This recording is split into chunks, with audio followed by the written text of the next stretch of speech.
Bom dia, alunos. Hoje nós vamos fazer uma revisão para a R. Vamos começar a falar sobre fungos. Os fungos são os bolores, os cogumelos e as orelhas de pau, e também as leveduras. E temos espécies unicelulares e espécies pluricelulares. Eles são seres heterotróficos, com parede celular constituída por quitina, que é o mesmo polissacarídeo que está presente no exoesqueleto dos artrópodos. A maioria é filamentosa e seus filamentos são denominados hifas. Alguns são formados por várias hifas densamente unidas, formando os chamados micélios. Os fungos são muito importantes porque podem ser usados na fabricação de alimentos, como o exemplo é o fermento de padaria, que é o Saccharomyces cerevisiae, e também pode ser usados para a fabricação de bebidas alcoólicas e também queijos, né? Os fungos também podem ser usados no controle biológico, preferencialmente atacando pulgões, moscas, cigarrinhas e também lagartas. A vantagem de usar fungos no controle biológico é que eles não interferem em fatores essenciais e assim evitam o acúmulo de substâncias tóxicas, e eles também não poluem o ambiente nem o lençol freático. Eles são decompositores e possibilitam a reciclagem da matéria na natureza. Também os fungos são utilizados na indústria farmacêutica, produzindo antibióticos, e eles são organismos muito promissores que estão gerando cada vez mais resultados positivos. Aqui ao lado vemos uma figura de um fungo fazendo uma associação do tipo micorriza. Eles se associam às raízes de plantas leguminosas e numa reação de simbiose, de mutualismo. O fungo, como ele é um mata-borrão, ele absorve, facilita, a absorção de água e sais minerais, isso é, de seiva bruta pelas raízes das plantas, e em troca, o que a planta faz? Dá a ele alimento, carboidratos, porque o fungo é heterotrófico. E os líquens também se associam com... os fungos também se associam com as algas, formando os líquens. Há aí uma dúvida se essa associação é do tipo mutualismo, porque quando se separa o fungo da alga, a alga vive bem e o fungo não vive bem. Então, acredita-se que pode ser o chamado parasitismo equilibrado. Vamos ver agora as relações filogenéticas entre as plantas e também alguns termos novos, tá? Acredita-se que o primeiro passo para o surgimento de seres sem sementes, as plantas atuais, foi uma parede celular com celulose que protege a célula vegetal e também a clorofila do tipo A e B nos cloroplastos, possibilitando então a fotossíntese. As algas eram classificadas nas antigas classificações como planta, no mesmo reino, mas nas classificações atuais elas foram retiradas do reino Plantae porque elas liberam seu zigoto no ambiente para o novo ser se desenvolver independente do organismo materno. E as plantas retêm um embrião multicelular maciço no gametófito, o que chamamos de matrotrofia. O primeiro termo do grupo de vegetais, briófitas, significa plantas de pequeno porte, delicada, que vivem em ambientes sombreados e úmidos. São vegetais dioicos e totalmente dependentes da água no estágio líquido para que os anterozoides, que são os gametas masculinos, nadem até a oosfera, que é o gameta feminino, para haver a fecundação. E aí, na natureza, surgiram os vasos condutores de seiva, o xilema e o floema, respectivamente, que transportam seiva bruta e seiva elaborada. E assim, as plantas puderam atingir um porte maior, porque os vasos condutores, além de conduzirem as seivas, eles dão sustentação às plantas. E aí, as plantas maiores agora, que podem ter um maior tamanho e possibilita uma melhor absorção de gás carbônico para fazer fotossíntese, surgiram as pteridófitas. Junto com as briófitas, as pteridófitas formam um grupo chamado criptógamas. Criptógama significa planta que possui gametas e órgãos reprodutores visíveis. Depois, com o surgimento da semente, que se desenvolveu a partir do desenvolvimento do óvulo, houve a possibilidade do surgimento das gimnospermas, que é um grupo em que nós já temos a semente, porém não temos frutos. O próprio nome está dizendo gimnosperma, semente nua. Isso é, nua, sem a proteção de quem? Sem a proteção do fruto. E aí vem agora as flores e os frutos. Antes disso, vamos ver alguns termos. Embriófita são todos os vegetais que têm um embrião protegido pelo genitor. Traqueófita são plantas que têm vasos condutores, isso é, as pteridófitas, as gimnospermas e as angiospermas. Espermáfitas são as plantas que produzem semente, são as gimnospermas e as angiospermas. E fanerogma são as gimnospermas e as angiospermas, que possuem estruturas reprodutivas bem visíveis. Porém, esse termo não é usado em botânica sistemática. Com o surgimento, então, das flores e frutos, houve a possibilidade de surgirem as angiospermas. Vamos ver, então, o ciclo reprodutivo do primeiro grupo, que é o grupo das briófitas. Então, aqui está representado o que acontece no ciclo reprodutivo das briófitas. Primeiro, nós temos aqui um gametófito. O gametófito, nesse caso aqui, tem um esporófito sobre ele. O esporófito é formado por um pé, uma haste e uma cápsula. A cápsula, dentro da cápsula, acontece a meiose e vai formar, então, esporos, haploides. Esses esporos, quando caem no ambiente propício, com água suficiente, ele vai germinar. Na germinação dos esporos, eu tenho a formação de gametófito. No caso, gametófito masculino e gametófito feminino. No gametófito masculino, eu tenho os anterozoides, que saem do anterídeo. Esses anterozoides precisam nadar na água, tá aí a dependência total que as briófitas têm da água em estado líquido, vão penetrar no arquegônio para encontrar a oosfera. E aí, quando houve a penetração do anterozoide, encontrou a oosfera, formou o embrião. Então, os gametas são haploides, os anterozoides encontraram a oosfera, houve a formação do embrião, que agora é 2N, e vai crescer o esporófito, que é diploide, então 2N. Então, o esporófito é uma geração transitória. Ele se desenvolve somente durante um curto período, sob o gametófito feminino, lógico. Então, se você vir uma estrutura igual a essa aqui, você já sabe que esse gametófito aqui é feminino. Por quê? Porque ele tem o esporófito. E aí, fechou o ciclo de vida das briófitas. Agora vamos ver o ciclo de vida das pteridófitas. Bem, aqui tem um exemplo, a samambaia, que é um esporófito 2N, o adulto, né? Então, uma folha, que é o esporófito de uma samambaia, de vez em quando aparece na parte de baixo da folha, do folíolo, umas bolinhas de cor marrom, que são os esporângios, chamados soros. Dentro do esporângio vai acontecer meiose e vai se formar, então, o esporo, que é haploide. Quando esse esporo cai num ambiente propício, acontece a germinação e vai formar o prótalo. No caso das pteridófitas, o prótalo ele é hermafrodita, é o gametófito. Ele é N, ele é haploide. E ele contém tanto arquegônio como anterídeo. E dentro desse prótalo, que é em forma de coração, né, a gente fala que ele é cordiforme, vai acontecer a fecundação. Os anterídeos vão nadar também, tá aí a dependência da água ainda, né, água em estado líquido, vão nadar e vão encontrar a oosfera.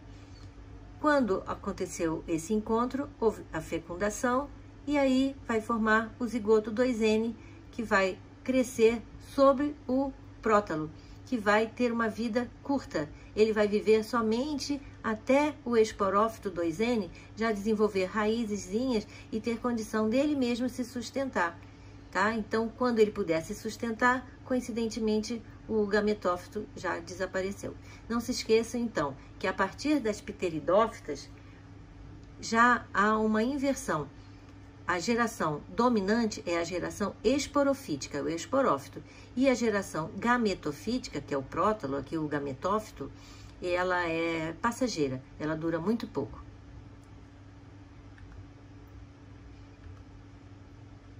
Vamos ver então o ciclo reprodutivo agora das gimnospermas.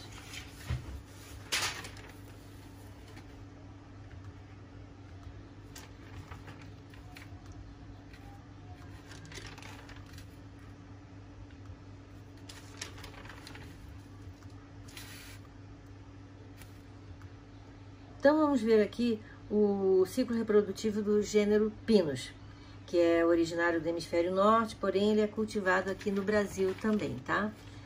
Os estróbilos femininos desses pinheiros, eles são conhecidos como os pinhas, e certamente vocês conhecem de decorações natalinas, né? Uma característica do pinus é a folha em forma de agulha, que é chamada de folha acicular, que é uma adaptação para a escassez de água. Nos pinos, os microsporângios e os megasporângios, assim como a maior parte das coníferas, se formam em estróbilos separados, localizados na mesma planta. Geralmente, os microestróbilos, que é o estróbilo masculino, ficam na parte mais baixa e os megastróbilos, que são os estróbilos femininos, ficam na parte mais alta. Os microestróbilos têm de 1 a 2 centímetros e os megastróbilos podem chegar até a 20 centímetros, bem maior. Então, no início da primavera, os microsporócitos, que são as células-mãe dos grãos de pólen, estão nos microsporângios, sofrem meiose e cada um deles produz 4 micrósporos haploides. Cada micrósporo diferencia-se em um grão de pólen, que é alado e é liberado pelo microestróbilo e é carregado pelo vento até o megastróbilo, o que chamamos de anemofilia, isso é, o transporte do grão de pólen pelo vento. Aí os grãos de pólen caem entre um megasporófilo dos megastróbilos e grudam na secreção que a micrópila, que é a abertura do óvulo, produz. Quando essa secreção retrai, o grão de pólen entra no óvulo e ao entrar em contato com o nucelo, ele germina e cada um forma um tubo polínico. Depois de mais ou menos um mês da polinização, o megasporócito se divide por meiose e origina 4 células haploides. 3 degeneram e uma se transforma no megásporo funcional. E o que está acontecendo no óvulo? Estão formando os arquegônios, geralmente 2 ou 3 por óvulo. E o que está acontecendo no grão de pólen? O grão de pólen, que havia iniciado a formação do tubo polínico há 12 meses atrás, está agora nas proximidades do gametófito feminino. Enquanto isso, a célula generativa sofre mitose e origina a célula estéril, a célula espermatogênica, e aí, pouco antes do tubo polínico chegar ao gametófito feminino, a célula espermatogênica ou espermatógena sofre mitose e origina as 2 células espermáticas, completando o amadurecimento do gametófito masculino. Aí, mais ou menos 15 meses depois da polinização, o tubo polínico chega à aosfera e suas membranas se fundem. O conteúdo do tubo polínico penetra na aosfera, as 2 células espermáticas também. Uma degenera e a outra se funde à aosfera. Neste caso, ocorre a chamada poliembrionia, quando as oosferas dos 2 ou 3 arquegônicos são fecundados, porém apenas um embrião vai conseguir se desenvolver. Como vocês viram, todo esse processo é bem demorado, né? Passam 2 anos desde a formação dos esporângios até a liberação das sementes. O embrião é nutrido durante o seu desenvolvimento pelas células do gametófito feminino que estão ao seu redor. E uma das 3 camadas do óvulo endurece e forma a casca da semente. Aí, quando a semente estiver madura, o embrião lá dentro apresenta já primórdios da raiz, primórdios do caule e de folhas, e o cotilédon ele vai desprender no estróbilo feminino, cair no solo e germinar. E o que é a germinação? É a retomada do desenvolvimento do embrião que cresce, perfura a casca da semente e dá origem ao novo esporócito, tá? Esporófito, desculpe. Então, nós vamos ver agora o que é a semente.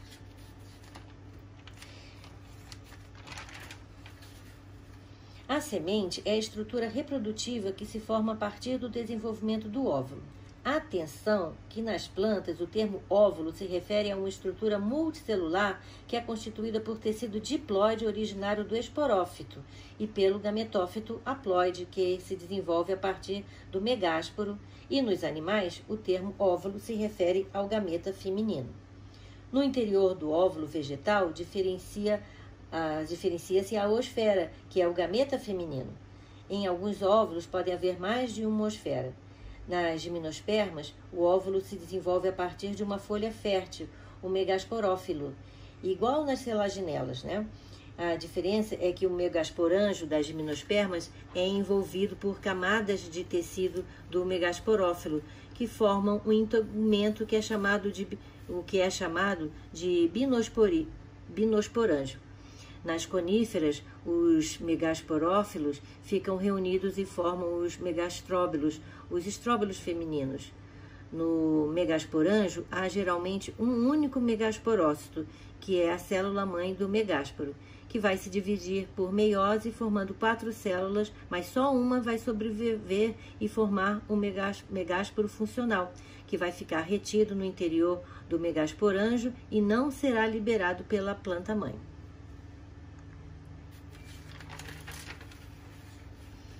Outra importante novidade evolutiva das gimnospermas foi a conquista da independência da água em estado líquido para a fecundação. Vocês lembram que até agora os anterozoides tinham que nadar para encontrar a oosfera, não é?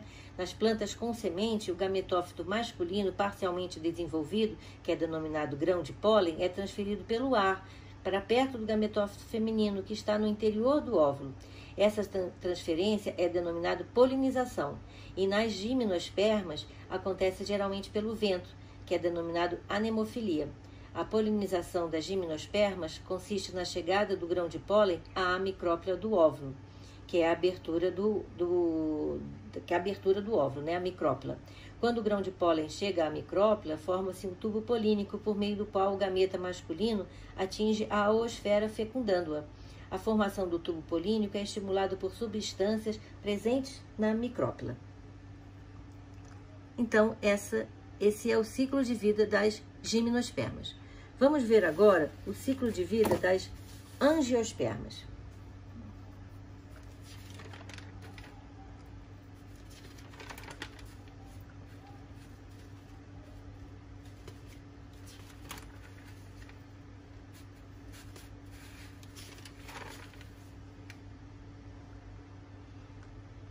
Nós vamos falar sobre a dupla fecundação.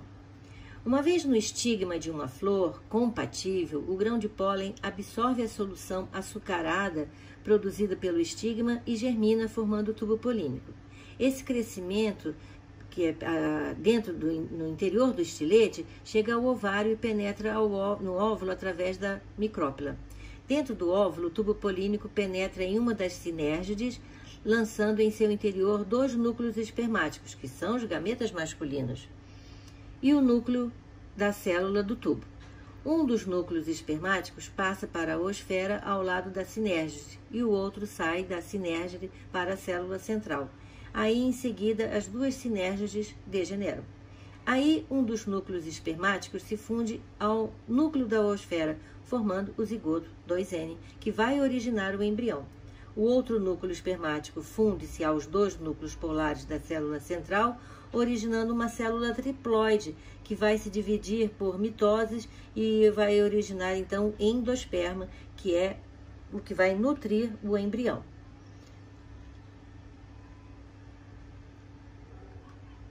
Então, esse é o ciclo reprodutivo das angiospermas e a formação da semente. Agora vamos ver as partes de uma flor de angiosperma. A flor é um ramo especializado em que há folhas férteis com esporângios ou esporófilos. O ramo que contém a flor é denominado pedicelo.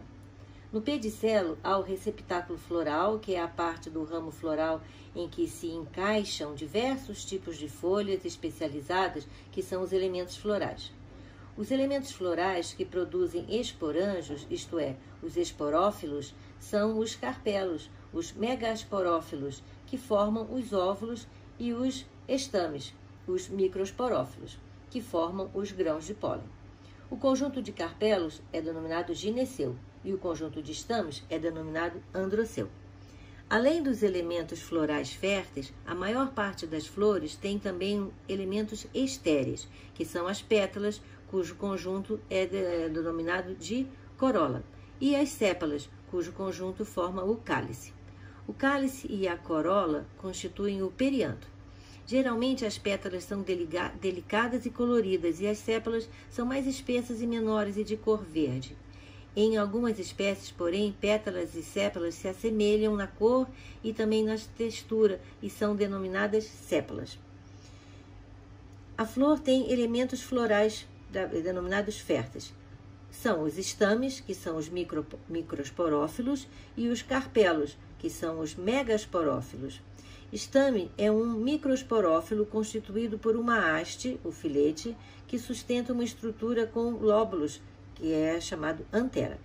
A antera contém em seu interior 4 microsporângios, os androsporângios, denominados sacos polínicos. Dentro dos sacos polínicos formam-se os microsporócitos, que são as células-mãe dos grãos de pólen. Os microsporócitos se dividem por meiose e produzem células haploides, que se diferenciam em grãos de pólen. A flor pode ter um ou mais carpelos, que são chamados os megasporófilos, que se dobram, fundem-se nas bordas e formam uma estrutura fechada que lembra um pequeno vaso com a parte de baixo dilatada e a parte de cima é mais afilada. Essa estrutura é chamada de pistilo. A base dilatada do pistilo é o ovário, no interior da qual se formam os óvulos, ou óvulo, dependendo da espécie, né? E a parte de cima é chamado estilete, por onde o tubo polínico vai penetrar em direção ao ovário durante a fecundação. Na ponta superior do estilete temos o estigma, onde cairão os grãos de pólen durante a polinização. O estigma muitas vezes produz uma substância assim meio grudentinha para evitar que o grão de pólen, quando cai ali, que ele escorregue, então para segurar o grão de pólen ali. Os óvulos das angiospermas, como nós vimos nas gimnospermas, também são constituídos pelo megasporângio revestido por tegumento. A região do ovário, a partir da qual se forma o óvulo, onde ele permanece unido até a maturidade, por analogia, nós vamos chamar de placenta. Agora vamos falar sobre polinização. Antes da polinização propriamente dita, acontece um fenômeno chamado de deiscência, que consiste na abertura das anteras com a liberação dos grãos de pólen. A polinização é o transporte do grão de pólen até o estigma da própria flor ou de uma outra flor. Essa pode ser realizada pelo vento, que a gente chama de anemofilia, ou por insetos, no caso de entomofilia, por pássaros, ornitofilia, por morcegos, quiropterofilia, pela água, hidrofilia, ou mesmo pelo homem, quando a gente usa procedimentos artificiais para a polinização de espécies cultivadas, né? Esses todos são chamados de agentes polinizadores. As plantas desenvolveram várias adaptações para garantir a polinização. Por exemplo, as plantas que têm o vento como agente polinizador, como as gramíneas, por exemplo, têm flores bem pequenas e nenhum tipo de atrativo e têm as anteras com filetes longos e flexíveis que oscilam com o vento. Elas também produzem grande quantidade de pólen. Já as flores polinizadas pelos animais têm características que atraem esses agentes polinizadores, como, por exemplo, uma corola cheirosa, comestível, e aí eles podem economizar na produção de grão de pólen, não precisa produzir tanto grão de pólen.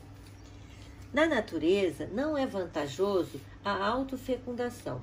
Por quê? Porque limita a variabilidade genética. Então, a autofecundação é quando o grão de pólen fecunda um óvulo da mesma planta. Por outro lado, na natureza é estimulada a fecundação cruzada. E o que é fecundação cruzada? É quando um grão de pólen chega a uma flor de uma outra planta. Isso é, quando o grão de pólen fecunda um óvulo de uma planta diferente. A fecundação cruzada é muito importante para que se formem novas combinações gênicas na descendência e na adaptação da prole a possíveis variações do ambiente. Nós podemos citar vários mecanismos que a planta usa para evitar a autofecundação, como, por exemplo, a dicogamia, que é o amadurecimento dos estames e ovários em épocas diferentes, ou quando os estames amadurecem primeiro, chamamos de prototandria, e quando os pistilos amadurecem primeiro, chamamos de progonia. Também pode acontecer um fenômeno dito ercogamia, que é quando há uma barreira física para impedir a autofecundação. Um exemplo de ercogamia a gente vê aqui no desenho, que é quando a diferença de posições de estigma e antera, tá bom? Então, também pode acontecer um fenômeno chamado de autoincompatibilidade genética, que é quando os grãos de pólen produzidos por uma planta são incompatíveis com os pistilos de suas próprias flores e só se desenvolvem em outras flores. Agora vamos falar sobre os frutos. O fruto é o resultado do desenvolvimento do ovário após a fecundação e sua formação é desencadeada por hormônios geralmente liberados pela semente. Quando o grão de pólen chega ao estigma de uma flor e forma o tubo polínico que penetra através do estilete e chega à micrópila do óvulo para fecundar a oosfera pelo núcleo espermático, está dado o primeiro passo para a formação do fruto, pois a estrutura que guarda o óvulo, o ovário, agora vai guardar as sementes, o fruto. Os frutos, nós podemos falar de frutos partenorcárpio, por exemplo. São formados a partir do ovário sem que tenha ocorrido a fecundação, portanto, não formam sementes, porque não se desenvolvem os óvulos. São exemplos a banana, o limão Tahiti e a laranja baiana. A banana que nós comemos, ela não sofreu fecundação, ela é produzida através de reprodução chamada vegetativa. Nós podemos também falar em pseudofrutos, que são algumas espécies que, além do ovário, outras partes da flor também crescem após a fecundação e podem se tornar comestíveis. São exemplos de pseudofruto o caju, em que o fruto verdadeiro é a parte dura, que ela é a gente chama de castanha, né? E a parte suculenta, comestível do caju, se origina do desenvolvimento do pedicelo da flor. Outro exemplo de pseudofruto são a maçã e a pera, onde o verdadeiro fruto é a parte central endurecida, que a gente geralmente joga fora, né? Dentro do qual se encontram as sementes. As partes suculentas e comestíveis são resultado do desenvolvimento do receptáculo floral. Na história evolutiva das plantas, o fruto certamente desempenhou um papel primordial de proteger a semente e, posteriormente, aconteceram adaptações que lhes possibilitaram a função de dispersão da semente. E assim também das espécies, né? Possibilitando a chegada a lugares distantes da planta-mãe. A chegada a lugares distantes da planta-mãe garante que novas plantas não concorram com a mãe e suas irmãs pelos recursos do ambiente e também permite que aquela espécie se espalhe e colonize novos ambientes, aumentando a chance de sobrevivência. Também o acúmulo de açúcares, o fato de terem se tornado coloridos e muitas vezes perfumados, e assim eles atraem animais e também o homem, que ao comer o fruto libera as sementes e as dispersam pelo ambiente, o que chamamos de zoocoria. Então, há muitos frutos que têm apêndices também, que se aderem a pelos ou às penas dos animais, que desempenham assim o papel de disseminá-los, como o picão. E há ainda frutos que são adaptados à dispersão pela água, como, por exemplo, o caso do coco da Bahia, onde o mesocarpo é fibroso e retém ar, e assim possibilita a sua flutuação, tá bom? Então, nós vimos agora nós vamos ver agora um quadro muito importante.